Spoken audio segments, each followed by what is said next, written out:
हरे कृष्णा, राधे राधे। आप सभी को कार्तिक महीने की बहुत बहुत शुभकामनाएं। आज से आप प्रतिदिन कार्तिक महात्म के एक अध्याय की कथा सुनेंगे। आज इस वीडियो में हम कार्तिक महात्म के पहले अध्याय की कथा सुनेंगे। भगवान विष्णु को प्रणाम करके कार्तिक महात्म के पहले अध्याय की कथा का हम आरंभ करते हैं। एक समय नैमिषारण्य तीर्थ में 88,000 ऋषियों ने श्री सूत जी महाराज से कहा, हे सूत जी, हम लोग कार्तिक मास का महात्म्य सुनना चाहते हैं। सूत जी ने कहा, हे ऋषियों, आपने मुझसे जो प्रश्न किया है वही प्रश्न ब्रह्मपुत्र नारद जी ने ब्रह्मा जी से पूछा था। हे पितामह, सभी मासों में सबसे श्रेष्ठ मास, देवताओं में सर्वोत्तम देवता और तीर्थों में सबसे श्रेष्ठ तीर्थ कौन है, यह बताने की कृपा करें। तब ब्रह्मा जी ने कहा कि सभी मासों में कार्तिक मास, सभी देवताओं में भगवान विष्णु और सभी तीर्थों में नारायण तीर्थ अर्थात बद्रिकाश्रम श्रेष्ठ है। ये तीनों ही कलयुग में बहुत दुर्लभ हैं। इतना कहकर ब्रह्मा जी ने भगवान राधा कृष्ण का स्मरण किया और नारद जी से कहा, हे बेटा, तुमने सभी लोगों का उद्धार करने के लिए बहुत अच्छा प्रश्न किया है। मैं तुमसे कार्तिक का महात्म्य कहता हूँ। कार्तिक मास भगवान विष्णु को सदा ही प्रिय है। कार्तिक में भगवान विष्णु के उद्देश्य से जो कुछ भी पुण्य किया जाता है उसका कभी नाश नहीं होता। हे नारद, यह मनुष्य योनि दुर्लभ है। इसे पाकर मनुष्य अपने को इस प्रकार रखे कि उसे पुनः नीचे न गिरना पड़े। कार्तिक मास सब मासों में उत्तम है। यह पुण्यमय वस्तुओं में सबसे अधिक पुण्यतम और पावन पदार्थों में सबसे अधिक पावन है। इस महीने में 3300 देवता मनुष्य के सन्निकट हो जाते हैं और इसमें किए हुए स्नान, दान, भोजन, व्रत, तिल, धेनु, स्वर्ण, रजत, भूमि, वस्त्र आदि के दानों को विधि पूर्वक ग्रहण करते हैं।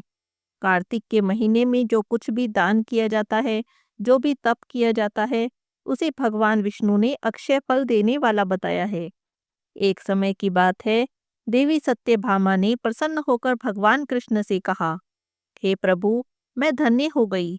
मेरा जन्म सफल हो गया। मुझ जैसी त्रैलोक्य सुंदरी के जन्मदाता भी धन्य है, जो आपकी 16,000 रानियों के बीच में मैं आपकी परम प्यारी पत्नी बनी।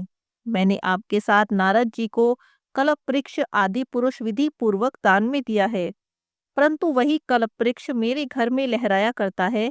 यह बात मृत्युलोक में किसी स्त्री को ज्ञात नहीं है। हे त्रिलोकीनाथ, मैं आपसे कुछ पूछना चाहती हूँ। आप कृपा कर मुझे कार्तिक महात्म की कथा सुनाइए, जिसे सुनने से मेरा हित हो, जिसे करने से कल्प पर्यंत भी आप मुझसे विमुख ना हो। सूत जी कहते हैं, देवी सत्यभामा के ऐसे वचन सुनकर भगवान कृष्ण ने हंसते हुए देवी सत्यभामा का हाथ पकड़ा और अपने सेवकों को वहीं पर रुकने को कहा।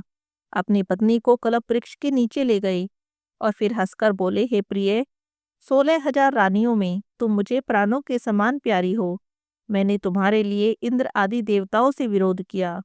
हे कांते, जो बात तुमने मुझसे पूछी है उसे विस्तार से सुनो। एक दिन मैंने तुम्हारी प्रसन्नता के लिए, तुम्हारी इच्छा पूर्ति के लिए गरुड़ पर सवार होकर इंद्रलोक जाकर कल्प वृक्ष मांगा।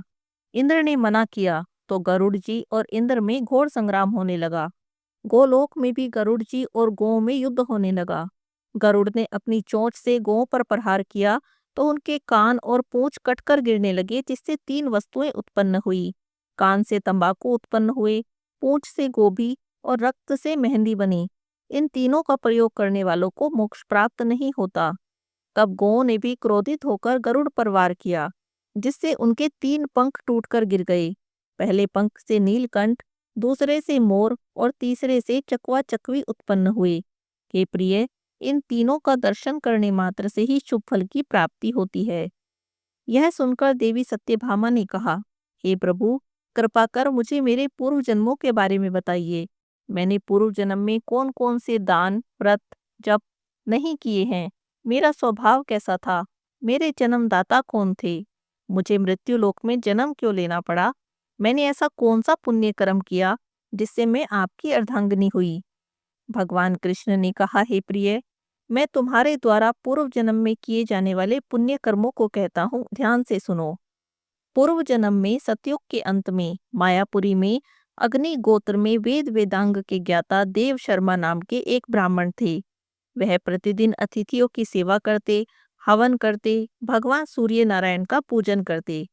वे सूर्य के समान ही तेजस्वी थे। वृद्धावस्था में उन्हें गुणवती नामक एक कन्या की प्राप्ति हुई। उन पुत्रहीन ब्राह्मण ने अपनी कन्या का विवाह अपने ही चंद्र नामक शिष्य के साथ कर दिया। वह चंद्र को अपने पुत्र के समान मानते थे और चंद्र भी उन्हें पिता की भांति ही सम्मान देते थे। एक दिन वे दोनों कुश और संविदा लेने जंगल में गए। हिमालय की तलहटी में भ्रमण कर रहे थे, तभी उन्हें एक राक्षस आता हुआ दिखाई दिया। उस राक्षस को देखकर भय के कारण उनके अंग शिथिल हो गए। वे वहां से भागने में असमर्थ हो गए। उस काल के समान राक्षस ने उन दोनों को वहीं पर मार दिया। क्योंकि वे धर्मात्मा थे, इसीलिए मेरे पार्षद उन्हें वैकुंठ धाम में मेरे पास ले आए। उन दोनों ने आजीवन सूर्य नारायण भगवान की पूजा की थी। इसी कारण मैं उन दोनों पर बहुत प्रसन्न था। गणेश जी, भगवान शिव, सूर्य नारायण और देवी भगवती, इन सब की पूजा करने वाले मनुष्य को स्वर्ग की प्राप्ति होती है। मैं एक होता हुआ भी काल और कर्मों के भेद से 5 प्रकार का होता हूँ। एक देवदत्त, पिता, भ्राता आदि नामों से पुकारा जाता है। जब वे दोनों विमान पर आरूढ़ होकर सूर्य के समान तेजस्वी, रूपवान, चंदन की माला धारण किए हुए मेरे भवन में आए, तो दिव्य भोगों को भोगने लगे। हे प्रिय, जब गुणवती को राक्षस के द्वारा अपने पति और पिता के मारे जाने का समाचार मिला, तो वह विलाप करने लगी। हे नाथ, हे पिता, मुझे त्याग कर तुम कहाँ चले गए हो? मैं अकेली स्त्री तुम्हारे बिना अब क्या करूं? मेरे भोजन, वस्त्र आदि की व्यवस्था अब कौन करेगा? घर में प्रेम पूर्वक मेरा पालन पोषण कौन करेगा? मैं तो कुछ भी नहीं कर सकती, अब मेरी रक्षा कौन करेगा? मैं कहाँ जाऊं? मेरे पास तो कोई ठिकाना भी नहीं। इस प्रकार विलाप करते हुए गुणवती चक्कर खाकर धरती पर गिर गई और बेहोश हो गई। बहुत देर बाद जब उसे होश आया, तो पहले की भांति करुण विलाप करने लगी, शोक सागर में डूब गई।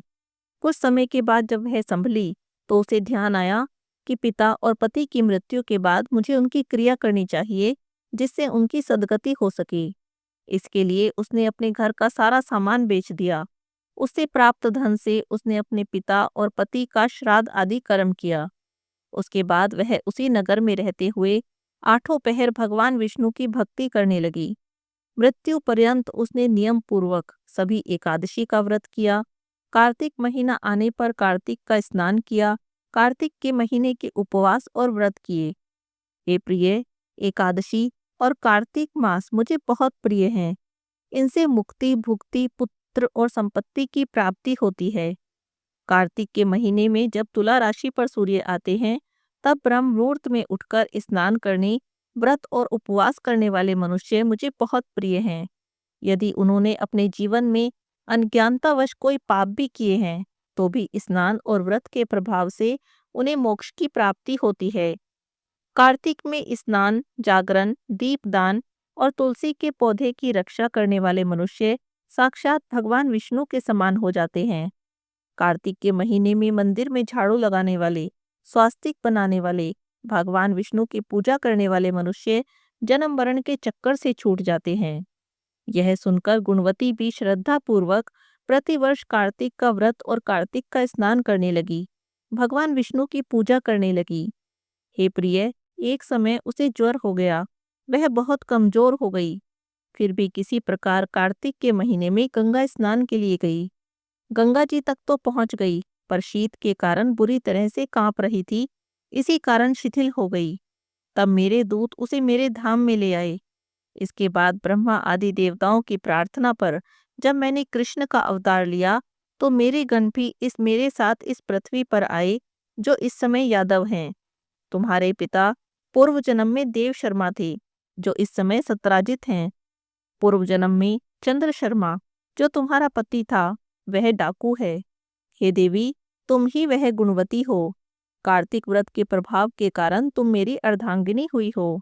पूर्व जन्म में तुमने मेरे मंदिर के द्वार पर तुलसी का पौधा लगाया था। इस समय वह तेरे महलों के आंगन में कल्प वृक्ष के रूप में विद्यमान है। उस समय में जो तुमने दीप दान किया, उसी कारण तुम्हारी देह इतनी सुंदर है और तुम्हारे घर में साक्षात लक्ष्मी का वास है। क्योंकि तुमने पूर्व जन्म में अपनी सभी व्रतों का फल पति रूप भगवान विष्णु को अर्पित किया, उसी के प्रभाव से इस जन्म में तुम मेरी प्रिय पत्नी हुई हो। पूर्व जन्म में तुमने नियम पूर्वक जो कार्तिक महीने का व्रत किया, कार्तिक मास का स्नान किया, उसी के कारण मेरा और तुम्हारा वियोग कभी नहीं होगा। इस प्रकार कार्तिक मास में व्रत आदि करने वाले मनुष्य मुझे तुम्हारे ही समान प्रिय हैं। दूसरे जप तप यज्ञ दान आदि करने से प्राप्त फल कार्तिक मास में किए गए व्रत के फल से बहुत थोड़ा होते हैं, अर्थात कार्तिक मास के व्रत के पुण्य के 16वें भाग के भी बराबर नहीं होते। इस प्रकार देवी सत्यभामा भगवान कृष्ण के मुख से अपने पूर्व जन्म के पुण्य का प्रभाव सुनकर बहुत प्रसन्न हुई। श्री सूत जी महाराज कहते हैं, हे ऋषियों, भगवान विष्णु के उद्देश्य से कार्तिक मास में जो कुछ भी दान आदि दिया जाता है उसे वह अक्षय रूप में प्राप्त करता है। उस समय अन्न दान का बहुत महत्व होता है, उससे पापों का नाश हो जाता है। जो मनुष्य कार्तिक मास आने पर पराये अन्न को त्याग देते हैं उन्हें यज्ञ के फल प्राप्त होते हैं। कार्तिक मास के समान कोई मास नहीं, सतयुग के समान कोई युग नहीं, वेदों के समान कोई शास्त्र नहीं और गंगा जी के समान दूसरा कोई तीर्थ नहीं। इस प्रकार अन्नदान के समान दूसरा कोई दान नहीं। दान करने वाले पुरुष के लिए न्यायोपार्जित द्रव्य के दान का सुअवसर दुर्लभ है, उसमें भी तीर्थों में दान किया जाना तो और भी दुर्लभ है। हे ऋषियों, पाप से डरने वाले मनुष्य को कार्तिक मास में शालिग्राम शिला का पूजन करना चाहिए और भगवान वासुदेव का स्मरण करना चाहिए। दान आदि करने में असमर्थ मनुष्य प्रतिदिन प्रसन्नता पूर्वक नियम से भगवान के नामों का जप करे। कार्तिक के महीने में भगवान विष्णु की प्रसन्नता के लिए विष्णु मंदिर अथवा शिव मंदिर में रात्रि को जागरण करना चाहिए। शिव मंदिर या भगवान विष्णु का मंदिर न हो तो किसी भी देवता के मंदिर में जागरण कर सकते हैं। दुर्गम वन में स्थित हो या विपत्ति में पड़ा हो तो पीपल की जड़ में या तुलसी के वन में जागरण कर लें। भगवान विष्णु के समीप उन्हीं के नामों, उन्हीं की लीला कथाओं का गायन करे। यदि आपत्ति में पड़ा हुआ मनुष्य कहीं अधिक जल ना पावे अथवा रोगी होने के कारण जल से स्नान न कर पावे तो भगवान के नाम मात्र से मार्जन कर ले। व्रत में स्थित हुआ पुरुष यदि उद्यापन की विधि करने में असमर्थ हो तो व्रत की समाप्ति के बाद उसकी पूर्णता के लिए ब्राह्मणों को भोजन करा दे। जो स्वयं दीपदान नहीं कर सकते वे दूसरे के बुझे हुए दीप को जला दे अथवा हवा आदि से उसकी रक्षा करे। भगवान विष्णु की पूजा न कर सकने पर तुलसी और आंवले से पूजन कर ले। मन ही मन भगवान विष्णु के नामों का कीर्तन करता रहे। ऐसा करने से भी कार्तिक मास के व्रत का ही फल प्राप्त होता है। ये थी कार्तिक मास महात्म के पहले अध्याय की कथा।